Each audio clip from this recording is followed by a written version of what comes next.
Maksudnya kayaknya saya ini kenal sama beliau nih masih sesingkat itu, tapi tiba-tiba Allah udah ngambil aja beliau.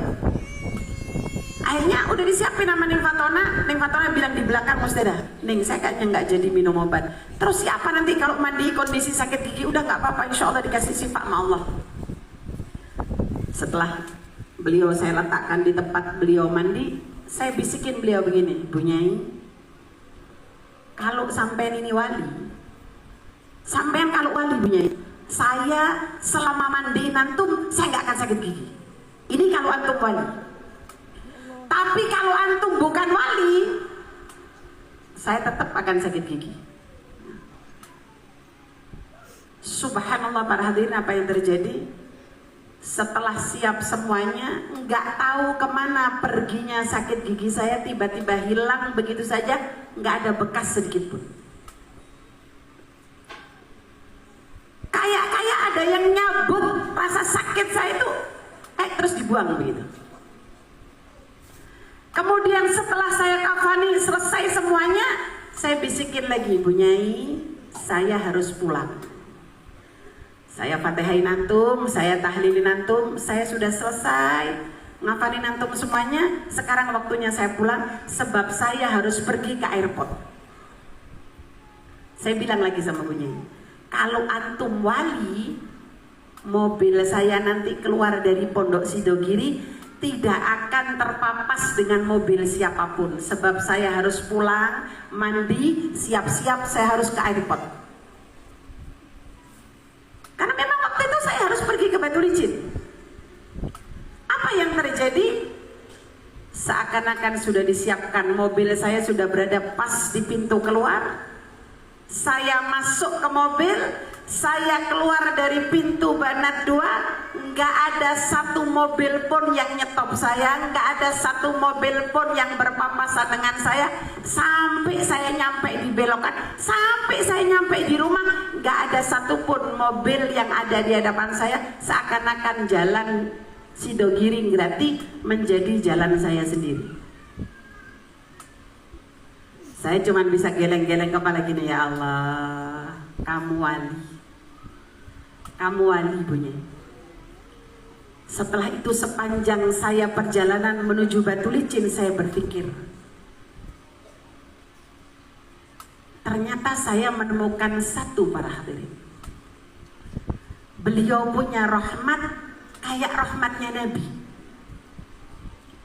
Siapapun yang datang kepada beliau, saya belum pernah menyaksikan wajah beliau menerima tamu dalam kondisi yang gak mesra. Siapapun tamunya, saya ngelihat walaupun di saat itu beliau lagi sakit, lagi duduk di kasurnya. Nah, kalau ada tamu beliau senyum, melungguh, mangano, ayo mangan, coba mangan.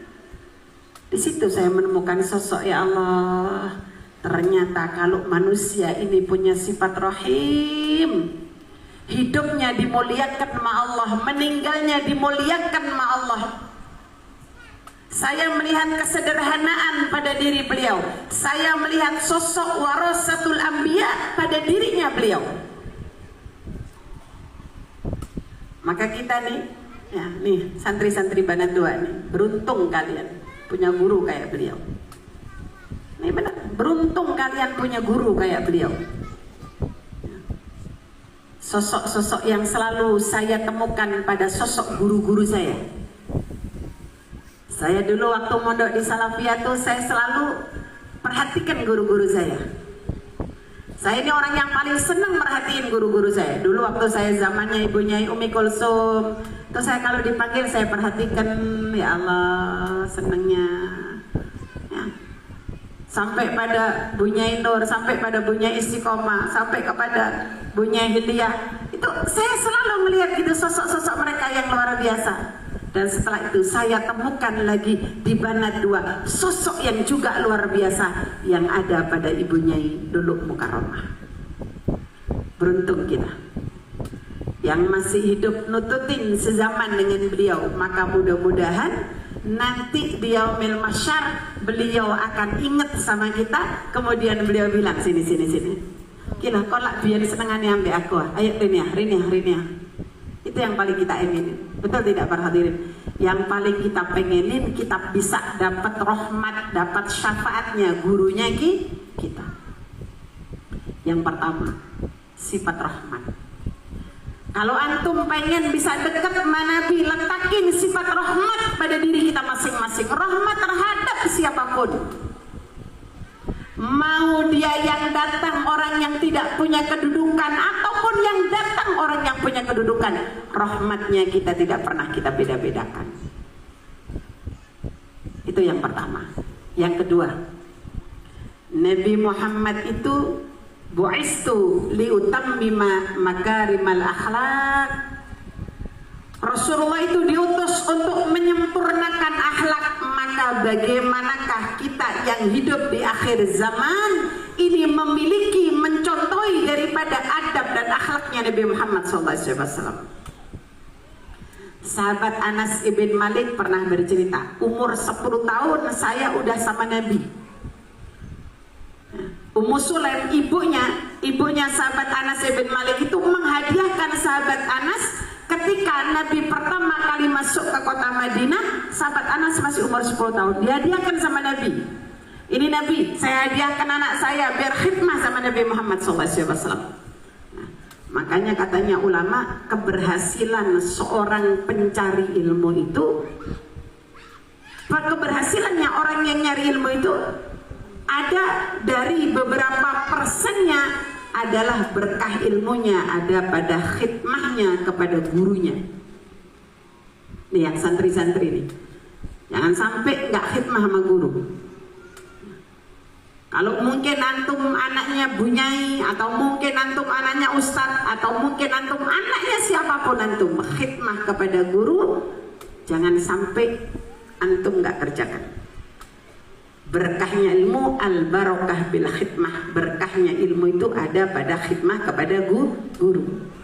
Ibu kalau punya anak, ya, mungkin mohon maaf yang di depan saya ini mungkin antum punya kedudukan ustazah, bunyai atau apapun. Kalau anaknya antum lagi mondok, jangan sampai lupa wasiat sama anak-anaknya itu, nak khidmah sama gurumu semampumu. Apapun itu kerjakan, yang penting kamu ada masa untuk kamu khidmah kepada guru. Saya masih ingat tuh abah saya dulu waktu mondokin saya di Salafiyah.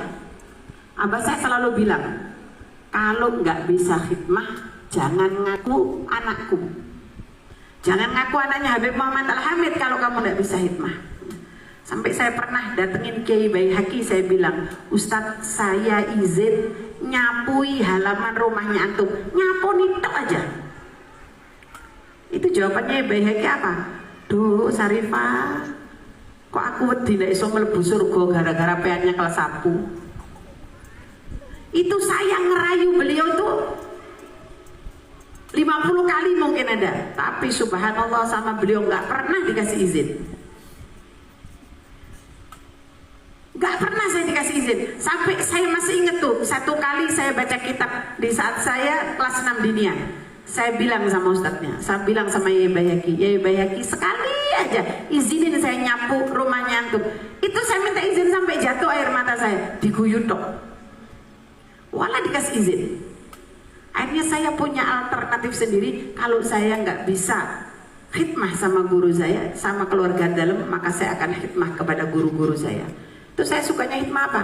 Kalau sudah gurunya masuk, saya kalau masuk sekolah, dulu saya di Salafiyah kalau masuk sekolah, saya akan minggir dulu supaya guru saya masuk. Kalau sudah guru saya masuk, saya balikkan sandalnya, saya baru masuk. Saking pengennya khidmah. Kenapa? Saya ingat abah saya bilang, berkahnya ilmu itu ada pada khidmah. Dan ternyata Ummu Sulaim memberikan anaknya kepada Nabi Muhammad untuk apa? Khidmah sama Nabi. Anak umur 10 tahun para hadirin, sudah sama orang tuanya dikasih khidmah, disuruh khidmah. Kemudian beliau mengatakan apa? Katanya sahabat Anas ibn Malik, selama saya khidmah sama Nabi, saya selalu diajarkan tentang akhlak, adab. Bahkan Nabi Muhammad tidak pernah mengatakan uffin kepada saya, nggak pernah ngomong, itu nggak pernah. Rasulullah nggak pernah tanya, Anas, kenapa ini nggak dibuat? Kenapa ini nggak begini? Kenapa? Kata beliau, Rasulullah nggak pernah berkata begitu. Setiap tegurannya adalah mutiara-mutiara ilmu. Ini yang kita susah, betul tidak? Kita ini kadang-kadang punya murid, apalagi murid zaman now. Betul tidak? Para hadirin, nih yang sepuh-sepuh ini ustazah-ustazah kan? Ustazah, antum jaga muridnya antum yang model-model 10 tahun yang lalu dengan murid-muridnya antum yang model-model anak-anak yang sekarang gimana? Bainas sama wasumur. Betul tidak? Bainas sama wasumur ya. Kalau mulai dulu itu, kalau sama gurunya disuruh ke kanan, oh nggak berani nganan. Kalau murid sekarang disuruh ke kanan, nganan, tapi rodok ngiri didik. Betul tidak nak? Lo ngaku ah. Insya Allah santri Banat 2 ini jujur-jujur luar biasa. Kalau murid zaman dulu itu samikna wa atokna. Nah, kalau bahasanya orang Arab ala ros, ya, gurunya itu ditaruh di atas kepalanya. Tapi kalau anak murid zaman sekarang, samikna wa asoina. Ya, kalau katanya orang Jawa, nggih tapi ora kepanggih. Ngarepe guru nggih. Oleh gini tok, tapi tidak kepanggih. Masya Allah, tapi subhanallah ya.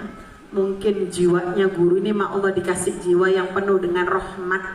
Mas yo muridé kaya apa yo sik diemani. Nggih napa mboten? Ya. Mas yo muridé doyanane joworat jerit yo sik disakeni, sik dirahmati. Itulah istimewa hatinya guru ini luar biasa. Para hadirin sekalian, Nabi Muhammad ketika beliau memiliki Anas ibn Malik, dididiknya dengan pendidikan yang luar biasa, maka kemudian di umur yang 20 tahun sahabat Anas ibn Malik sudah merawikan ribuan hadis. Kenapa begitu? Beliau belajar mengambil contoh daripada akhlak dan adabnya Nabi. Kalau antum pengen punya kedudukan yang dekat sama Nabi, pakai akhlak dan adabnya Nabi. Yang mana daripada rentetan akhlaknya Nabi adalah Nabi itu orang yang paling rahmat, yang paling berakhlak, dan yang tentu saja orang yang paling mudah memaafkan terhadap kesalahan orang lain. Ini yang lebih susah lagi. Niru akhlaknya insya Allah masih gampang. Betul tidak? Niru akhlaknya Nabi insya Allah, apalagi kita ini yang ahlul ilm ya. Kita ini masuk dalam kategori orang yang punya ilmu. Insya Allah niru akhlaknya Nabi walaupun nggak 100%, insya Allah kita masih mampu ya. Kemudian niru rahmatnya Nabi, insya Allah kita masih mampu. Tapi yang satu ini, niru Nabi itu selalu memaafkan dosa orang lain sebesar apapun dosanya. Nabi tidak pernah mengatakan saya nggak akan pernah maafin dosa kamu. Siapapun para hadirin, siapapun yang berbuat salah